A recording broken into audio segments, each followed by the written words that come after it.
सिद्धास्य सिद्धीश्वरा आचार्य जिनिशासिडोन्नतिकरा पूजा उपाध्यायका श्री सिद्धांत सुपाठका मुनिवरा रत्नत्रयाराधका पंचेते परमेष्टिना प्रतिदिनं कुर्वन्तु ते मंगलम। अनंत अनंत परम सिद्ध भगवान की जय। 1000 श्री आदिनाथ भगवान की जय। अंतिम तीर्थेश भगवान महावीर स्वामी की जय। आचार्य भगवान गुरुवर श्री विशुद्ध सागर जी महाराज की जय। सम्यक समाधान प्रदाता मुनिषि सुप्रभ सागर जी महाराज की जय। मुनिषि प्रणत सागर जी सौम्य सागर जी मुनिराज की जय। जय जन बंधुओं, हम सभी यहाँ उपस्थित हुए हैं देश के लोकप्रिय कार्यक्रम सम्यक समाधान के लिए। एक ऐसा कार्यक्रम, एक अनूठा प्लेटफॉर्म जिसके माध्यम से हम सभी के मन में उठने वाले जो विकल्प है उस विकल्पों का सम्यक समाधान मुनिश्री अपने मुखारविंद से हम सभी को प्रदान करते हैं। कितने अहोभाग्य के वह क्षण होंगे जिस क्षण में अपने मन में उठने वाले विकल्पों का समाधान पंचम परमेष्टि साधु परमेष्टि के मुखारविंद से हम सभी को प्राप्त होता है। अगर आप इस कार्यक्रम से जुड़ना चाहते हो या कार्यक्रम के माध्यम से अपने मन में उठने वाले विकल्पों का समाधान चाहते हो तो कार्यक्रम में नीचे जो पट्टी पे स्क्रॉल पे या फ्लिप पे जो हमारे नंबर चल रहे हैं, हमारे ईमेल आईडी है, उसके माध्यम से आप अपना विकल्प हम तक पहुंचा सकते हैं। उस विकल्पों को एकत्रित करके मुनिषी तक पहुंचाया जाएगा। वो मुनिषी के मुखारविंद से हम सभी लोग सम्यक समाधान प्राप्त करेंगे। सम्यक समाधान के माध्यम से आप अपने विकल्पों का समाधान प्राप्त कर ही सकते हैं एवं उस विकल्प के कारण अन्य लोगों के मन में जो विकल्प है उसके विकल्पों का भी समाधान हम सभी प्राप्त कर सकते हैं। तो आप जल्द से जल्द अपने मन में उठने वाले विकल्पों को हम तक पहुंचाएं और हम सभी लोग उस विकल्प का सम्यक समाधान मुनिषी के मुखारविंद से प्राप्त करेंगे। मुनिषी के चरणों में नमोस्तु करते हुए आज के उस कार्यक्रम को, लोकप्रिय कार्यक्रम की शुरुआत करते हैं। मुनिषी प्रणत सागर जी महाराज से निवेदन करते हैं कि हे स्वामी, आज के कार्यक्रम को गति प्रदान करते हुए संचालित करें। नमोस्तु नमोस्तु नमोस्तु। ओम नमः सिद्धेभ्य।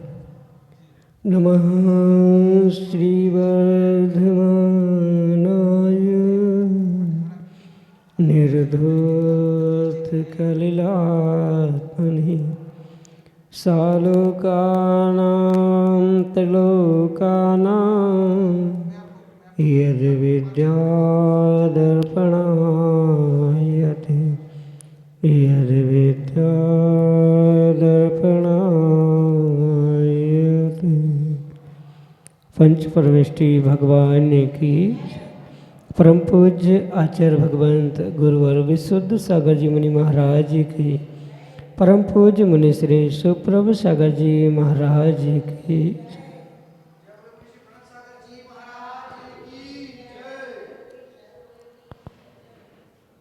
अनेकों वर्ष बीत गए, लेकिन उन अनेकों वर्ष में हम अपने मन के विकल्पों को शांत नहीं कर पाए।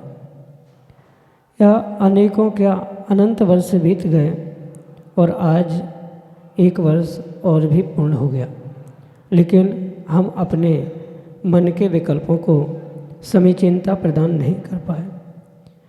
क्योंकि संसारी जीवों के मन में प्रतिपल अनेकानेक विकल्प उठते ही रहते हैं और उनका कभी कभी समाधान भी हमें प्राप्त हो जाता है। लेकिन मन का विकल्प यदि समीचीन नहीं है और उसका सम्यक रूप से जब तक समाधान प्राप्त नहीं होता तब तक वह आत्मकल्याण का साधन बन ही नहीं सकता। आवश्यकता थोड़े पुरुषार्थ करने की है कि अपने विकल्प को हम समीचीनता प्रदान करें और उस समीचीन विकल्प का सम्यक समाधान अपने गुरु से प्राप्त करें। हम सबके का परम सौभाग्य है कि परम पूज्य मुनिश्री सुप्रभ सागर जी महाराज द्वारा परम पूज्य आचार्य भगवंत गुरुवर विशुद्ध सागर जी महाराज के आशीर्वाद से जो सम्यक समाधान रूपी अनूठी विधा हमें प्रदान की गई है वह हमारे मन को निर्विकल्पता की ओर ले जाने वाली है और वही मन की निर्विकल्पता आत्मा का वास्तविक स्वभाव है। ऐसे आत्म कल्याण की वह अनूठी विधा, समीचीन विकल्पों का सम्यक समाधान जो कि हम सभी प्रतिदिन आगम के परिप्रेक्ष्य में प्राप्त कर रहे हैं। प्रारंभ करते हैं आज का सम्यक समाधान। और आज के पहले विकल्प के लिए आष्टा मध्य प्रदेश से डॉक्टर मगन जैन, श्रीमती चंदा जैन परम पूज्य मुनिश्री के श्री चरणों में बारंबार नमोस्तु निवेदित करते हुए अपना समीचीन प्रश्न रख रहे हैं कि महाराज जी, आत्मा का स्वसंवेदन क्या होता है, इसे कैसे प्राप्त किया जा सकता है। हमारे समीचीन विकल्प का सम्यक समाधान करने की अनुकंपा करें। नमोस्तु महाराज जी, नमोस्तु। ओम नमः सिद्धम। परम पूज्य आचार्य भगवान गुरुवर विशुद्ध सागर जी महाराज के, परम पूज्य मुनि श्री सुप्रभ सागर जी महाराज जी की जय। जो स्वसंवेदन शब्द है, वहाँ स्व और संवेदन इन दो पृथकभूत शब्दों को समझने की आवश्यकता है। संवेदन का अर्थ होता है अनुभूति, फीलिंग। और जब आत्मा या जीव अपना ही अनुभवन करता है, स्वयं की ही अनुभूति करता है, तब वह स्वसंवेदन संज्ञा प्रारंभ होती है। जबकि प्रत्येक जीव द्रव्य संवेदनशील ही होता है, अनुभूति करना मात्र और मात्र जीव द्रव्य का ही कार्य हुआ करता है। निगोदिया जीव से लेकर वह सिद्ध परमात्मा तक प्रत्येक जीव संवेदन को प्राप्त करता है। अंतर इतना है, कुछ पर निमित्तों को लेकर स्वसंवेदन या वेदन को प्राप्त करते हैं और कुछ मात्र पर निमित्तों को छोड़कर मात्र स्वयं का ही जो प्रत्यक्ष वेदन चल रहा है वह स्वसंवेदन, आत्मा का स्वसंवेदन के रूप में स्वीकार किया जाता है।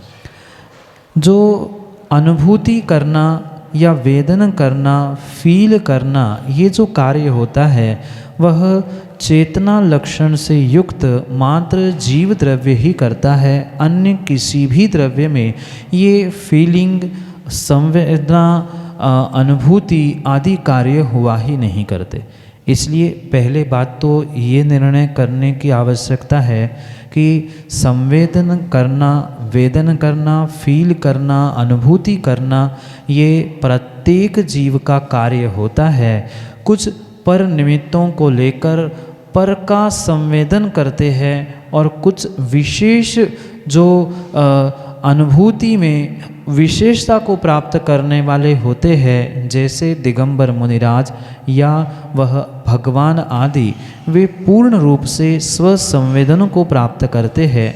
ये समझने की आवश्यकता है।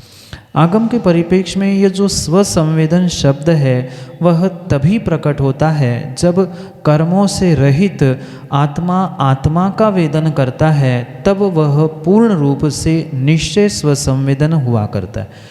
अन्य समय में अगर कोई जीव कषायों का भी वेदन कर रहा है तो कषायों का वेदन भी वह पूर्ण रूप से आत्मा से ही करता है, क्योंकि जीव के अलावा कोई अन्य द्रव्य अनुभूति वेदन नहीं करता। इसलिए ये स्वसंवेदन तो कहा जा सकता है, पर सापेक्ष कर्मों के निमित्त से, कषायों के निमित्त से होने वाला वह स्वसंवेदन है। शुद्धात्मा का जो स्वसंवेदन है वह 6वें 7वें गुणस्थान के आगे ही हुआ करता है। इसे अगर दो प्रकार से हम समझें तो बहुत अच्छे तरीके से ये विषय समझ में आएगा। शुद्धात्मानुभूति और अशुद्धात्मानुभूति, कषायों के निमित्त से, कर्मों के निमित्त से जो भी अनुभूति, जो भी फीलिंग, जो भी वेदन आत्मा या जीव करता है वह अशुद्ध आत्मानुभूति होती है। और जब कर्मों से रहित होते हुए, कषायों से, परद्रव्यों से रहित होते हुए आत्मा से, आत्मा का आत्मा में, आत्मा के लिए होने वाला जो अनुभवन है, वेदन है, पुरुषार्थ है, वही शुद्धात्मानुभूति हुआ करती है। तो जो शुद्धात्मानुभूति होती है वह स्वसंवेदन रूपी शुद्ध निश्चय स्वसंवेदन मानना चाहिए। और अन्य समय में जो विषय कषाय कर्म आदि के निमित्त से आत्मा अनुभूति करता है आत्मा की ही, पर निमित्तों को साथ लेके वह व्यवहार से स्वसंवेदन या अशुद्ध आत्मानुभूति कही जाती है। अंतर दोनों में मात्र इतना ही है कि एक में पर निमित्त सापेक्षता से कार्य होता है और एक में पर निमित्त निरपेक्षता से कार्य होता है। जहाँ कर्मों की सापेक्षता से कार्य होता है वहाँ वह पूर्ण रूप से अशुद्ध आत्मानुभूति होने से आत्मा का ही आत्मा से वेदन होने पर भी वहाँ पर प्रत्यय होने के कारण से वह अशुद्ध स्वसंवेदन कहा जाता है या व्यवहार स्वसंवेदन कहा जाता है। और जहाँ आत्मा के अनुभूति में आत्मा ही रहता है, अन्य किसी द्रव्य, अन्य किसी कर्म, अन्य किसी निमित्त का कोई भी वहाँ हस्तक्षेप नहीं होता, आलंबन नहीं होता, वही वास्तव में शुद्धात्मानुभूति या शुद्ध स्वसंवेदन, जिसे निश्चय स्वसंवेदन कहा जा सकता है। ये गुणस्थानों के अपेक्षा से भिन्न भिन्न प्रकार से समझने की आवश्यकता है। जैसे जो कसायों के निमित्त से होने वाला स्वसंवेदन है, जो कि मिथ्यात आदि गुणस्थान में यानी पहले गुणस्थान में भी हुआ करता है, तो उस पहले गुणस्थान से लेके 14वें गुणस्थान तक और गुणस्थानातीत प्रत्येक आत्मा में ये स्वसंवेदन होता ही होता है।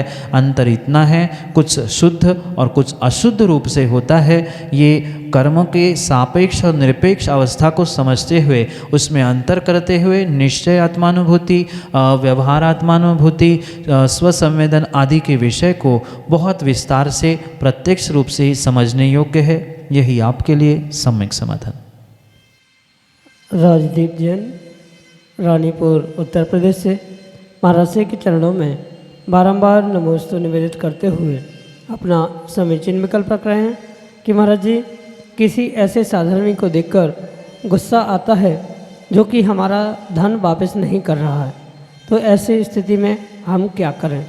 हमारे समीचीन विकल्प का सम्यक समाधान करते हुए हमारा मार्गदर्शन करने की अनुकंपा करें। नमोस्तु महाराज जी, नमोस्तु। संक्लिष्टता के निमित्त से जीव को प्रति समय पापों का ही आश्रय हुआ करता है। इसलिए भले ही सामने ऐसे संक्लिष्टता के निमित्त प्राप्त हो जिनके कारण से आपको कसाय की परिणति होना, संक्लिष्ट परिणाम होना आदि सब कुछ होते हुए भी ये अवश्य समझे कि उन निमित्तों को देखकर अगर आप अपने आप को संभाल नहीं पा रहे हैं तो सबसे पहले आपको कर्मों का आश्रय हो रहा है, इसका बोध करने की आवश्यकता है। और वह पाप रूपी कर्मों का आश्रय जो आपने किया है उन कसायों के निमित्त से, संक्लिष्टता के निमित्त से, वह आने वाले समय में जब उदय में आएगा तो वह दुखदायक ही होगा। ये भी निर्णय साथ साथ करने की आवश्यकता है। आचार्य भगवंतों ने सुखी होने के लिए एक सुंदर सूत्र प्रदान किया, संक्लेश मुक्त मनसा। अपने मन को इन कसाय रूपी या किसी भी निमित्त से होने वाली संक्लिष्टताओं से बचाने का पुरुषार्थ करने की आवश्यकता है।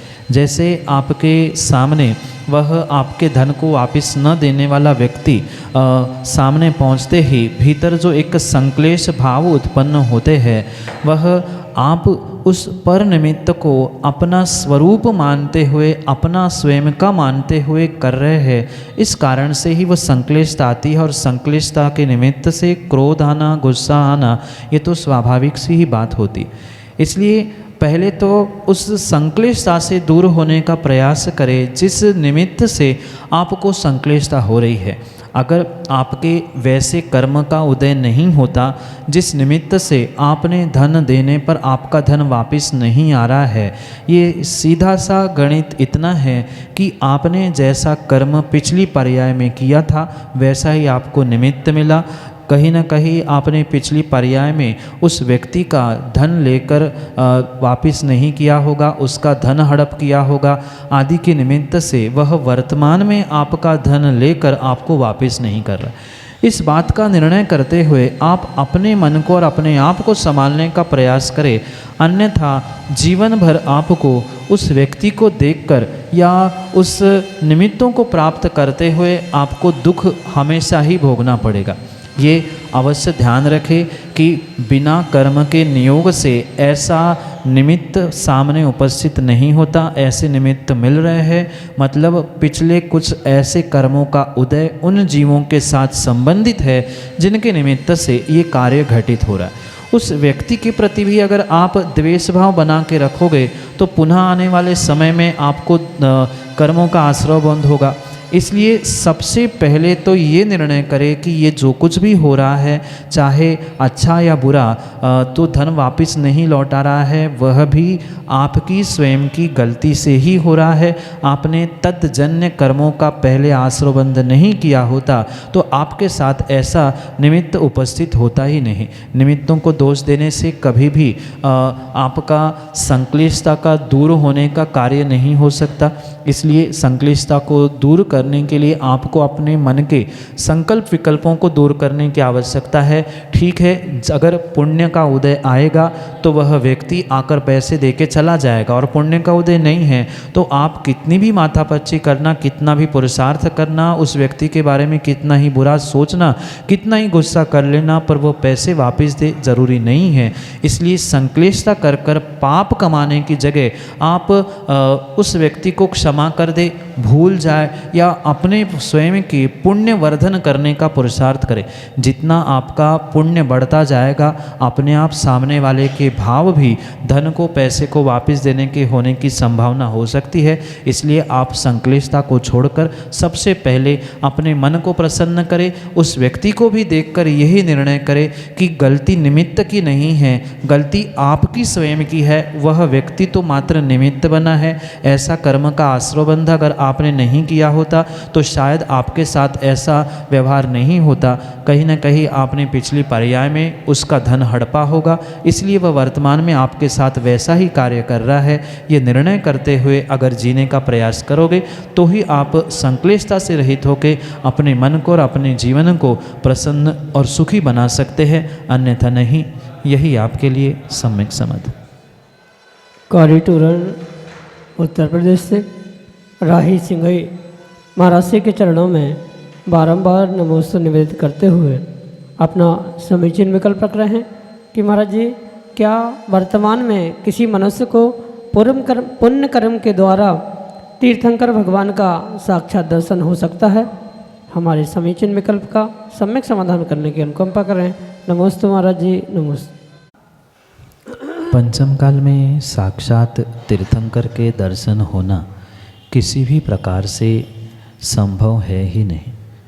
कितना भी पुण्यात्मा जीव पंचम काल में क्यों ना हो, पर पंचम काल के दोष कह दो, पंचम काल का नियोग कह दो कि जिसके निमित्त से जीव किसी भी प्रकार से उस साक्षात तीर्थंकर प्रभु के दर्शन आदि को प्राप्त कर ही नहीं सकता। क्योंकि पंचम काल में तीर्थंकर हुआ ही नहीं करते, और पंचम काल में से या इस भरत ऐरावत आदि क्षेत्रों से किसी विदेही क्षेत्र जहाँ चौथा काल है, जहाँ तीर्थंकर होते हैं, वहाँ जाना भी संभव नहीं है।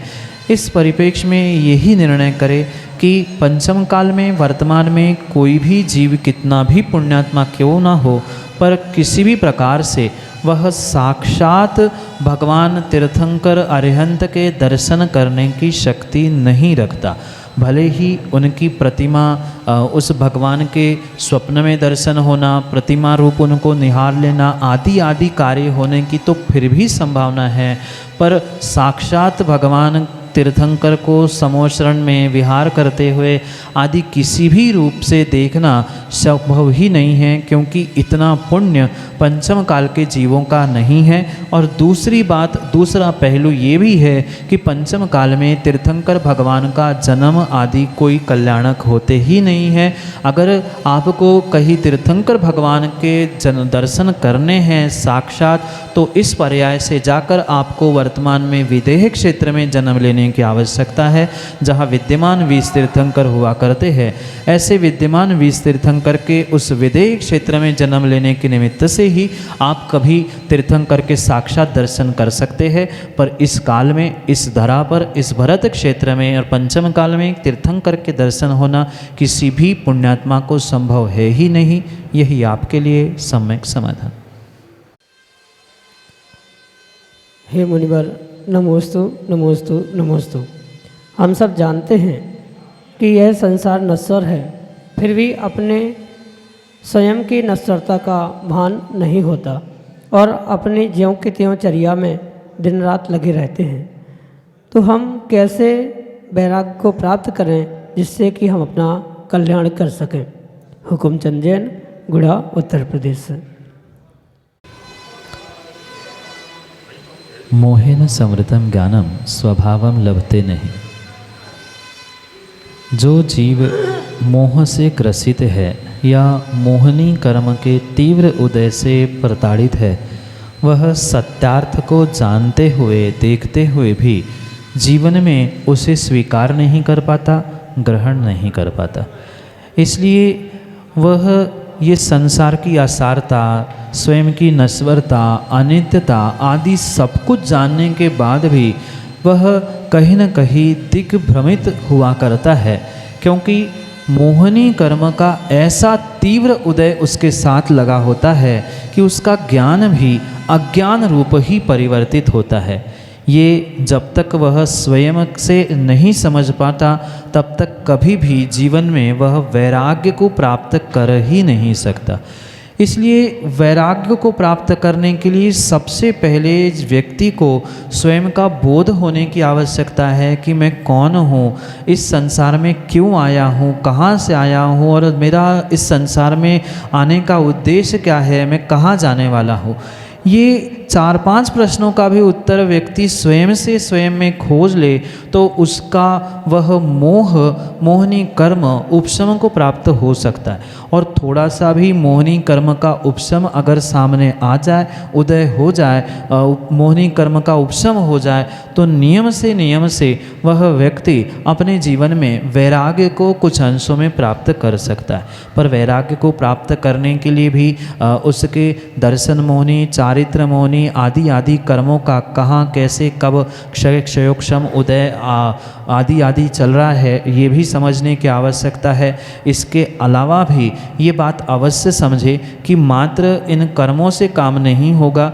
वैराग्य को प्राप्त करने के लिए वैराग्य भावना, मेरी भावना, इसको पढ़ने के साथ साथ चिंतन भी करने की आवश्यकता है।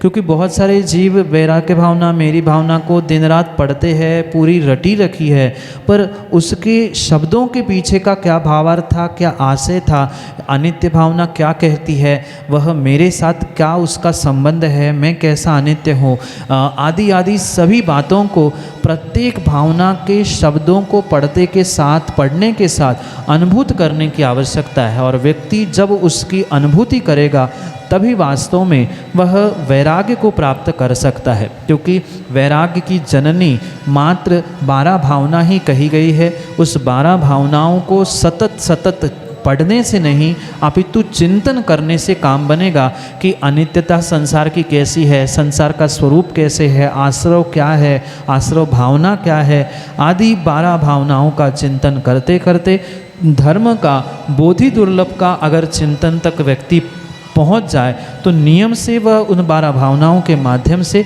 अपने जीवन में वैराग्य को प्राप्त कर सकता है। प्रतिदिन स्वाध्याय करना, अगर पहले से ही स्वाध्याय कर रहे हैं तो स्वाध्याय में वृद्धि करना, पुराण ग्रंथों को पढ़ना, द्रव्यानियों को पढ़ना आदि स्वाध्याय के माध्यम से अपने उस मोहनी कर्म को उपशम कराने का पुरुषार्थ करना, ये सभी कार्यों के माध्यम से ही आप अपने जीवन में उस वैराग्य को धारण कर सकते हैं।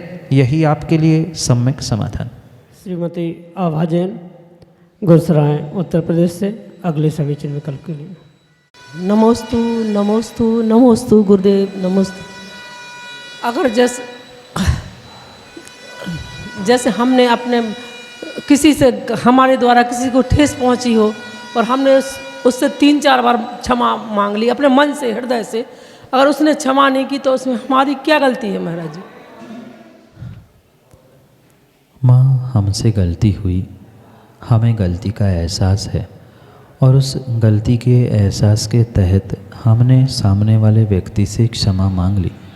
हमने अपना कार्य, हमने अपना फ़र्ज़ पूर्ण कर लिया। सामने वाला क्या कर रहा है, क्षमा कर पा रहा है कि नहीं कर पा रहा है, उसकी व्यक्तिगत क्या सोच है क्या नहीं है, वो उसका स्वयं का विषय है। उसका पुण्य पाप, उसका कार्य वो स्वयं जाने। हमने अगर वास्तव में मन से क्षमा मांग ली है, और जैसे कि आप कह रहे हैं कि एक नहीं दो नहीं 4-5 बार क्षमा मांगी, पुनः पुनः मांगने का विचार है, मन में पश्चाताप के भाव भी है, तो ये पक्का मान लेना आपने अपने कर्मों का तो वहाँ पर क्षय उपशम अवश्य ही कर लिया। अब उन्हीं बातों को पुनः पुनः दिमाग में लाकर आप अगर हीन भावना ला रहे हो या संक्लिष्टता ला रहे हो, तो पुनः कर्मों का आश्रयबंध वहाँ पर होता रहेगा। ठीक है, हमने क्षमा मांग ली, हमने काम कर लिया, अब तुम जानो तुम्हारा काम जाने। उसके मन में अगर पाप है, उसके मन में कषाय है, तो वो ना क्षमा कर पाएगा ना क्षमा कह पाएगा। हमने जब अपना काम कर लिया है तो हमें निर्विकल्प होकर उस व्यक्ति को, उस कार्य को और उस भूल को भी भूल जाने की आवश्यकता है। क्योंकि पुनः पुनः अगर वही बात का स्मरण आता रहेगा, उस व्यक्ति को देखकर पुनः पुनः हमें वही भाव या हमारी वही गलती याद आती रहेगी, तो पुनः उसके निमित्त से, उस संक्लेश भावों से, हीन भावना से हम कर्मों का आश्रयबंध कर दे। हमने अपना काम कर लिया, क्षमा मांग ली, माना कि उससे भी हमें चैन नहीं पड़ रही है, तो उस गलती को गुरु के सामने बखान किया जाए, गुरु से प्रायश्चित लिया जाए। बस इतना ही कार्य काफ़ी हो सकता है अपने उस गलती को सुधारने के लिए। सामने वाला क्षमा करे नहीं करे वो उसका व्यक्तिगत विषय है। वह अच्छा व्यक्ति होगा तो नियम से आपको क्षमा कर ही देगा, और उसके मन में कसाय की गांठ है, किसी भी प्रकार की विपरीतता है, तो वह कभी भी आपको क्षमा नहीं कर सकता। और वो करे नहीं करे उसका व्यक्तिगत विषय है। वो हम तो अपने स्वयं के भावों का विचार करें। जब हमने मन से क्षमा कर ही दिया है, क्षमा मांग भी ली है, उसके प्रति अब हमें राग द्वेष पूर्ण रूप से छोड़कर निर्विकल्प होने की आवश्यकता है। जितनी निर्विकल्पता आपके भीतर उस व्यक्ति और उस कृत्य को लेकर होगी, उतना ही विशेष विशेष पुण्य का अर्जन उस निमित्त से करेंगे। अन्यथा कहीं न कहीं आप पाप का आश्रय करते रहेंगे। इसलिए विशेष विशेष बात ध्यान रखें।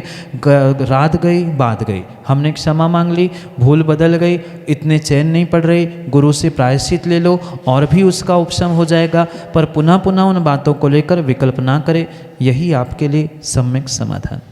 जय जन बंधुओं, हम सभी लाभ ले रहे थे लोकप्रिय कार्यक्रम सम्यक समाधान का। प्रतिदिन यह कार्यक्रम 5:13 पे यूट्यूब चैनल सुप्रभ उवाच के माध्यम से प्रसारित होता है।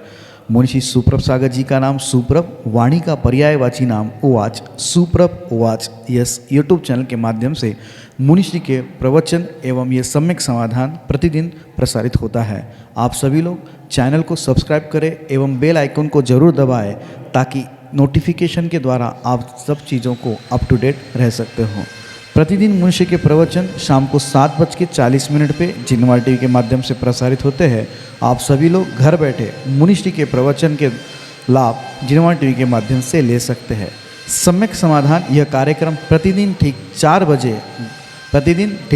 बजे अपने आदिनाथ टीवी चैनल के माध्यम से प्रसारित होता है। एक नया TV channel Adinath TV channel, जिसके माध्यम से यह सम्यक समाधान का प्रसारण ठीक 4 बजे होता है। आप सभी लोग घर बैठे टीवी के माध्यम से भी इस कार्यक्रम का लाभ लेते हुए अपने मन के उठने वाले विकल्पों का सम्यक समाधान प्राप्त कर सकते हैं। 8707548811 यह हमारा व्हाट्सएप का नंबर है। आप इस व्हाट्सएप के नंबर पे अपने विकल्प भेज सकते हैं एवं इस विकल्पों को एकत्रित करके मुनिश्री तक पहुंचाया जाएगा और मुनिश्री के मुखारविंद से हम सभी लोग उसका सम्यक समाधान प्राप्त करेंगे।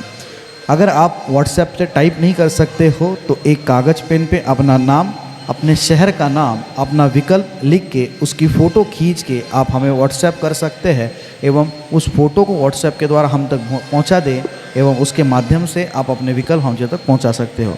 samyak.samadhan@gmail.com यह हमारी ईमेल की आईडी है। अगर आप ईमेल के माध्यम से आप अपने विकल्प भेजना चाहते हो, अपने ईमेल के माध्यम से अगर आप ज़्यादा उसको अपने विकल्पों को हम तक पहुंचाना चाहते हो तो हम अपने विकल्पों को आप जीमेल के माध्यम से samyak.samadhan@gmail.com इसके माध्यम से आप आपके विकल्प हमारे तक पहुंचा सकते हो। प्रतिदिन मुनीषी के प्रवचन 2:30 पे आदिनाथ टीवी चैनल के माध्यम से भी प्रसारित होते हैं। आप सभी लोग आदिनाथ टीवी चैनल के माध्यम से भी मुनीषी के प्रवचन का लाभ ले सकते हैं। आज के लिए इतना ही। ऐसे ही नाविन्यपूर्ण विकल्पों के साथ हम आप तक पहुंचते रहेंगे। तब तक आप देखते रहे सुप्रभुवाच। आप सभी को जय जिनेंद्र मुनीषी के चरणों में कोटिशा नमोस्तु नमोस्तु नमोस्तु।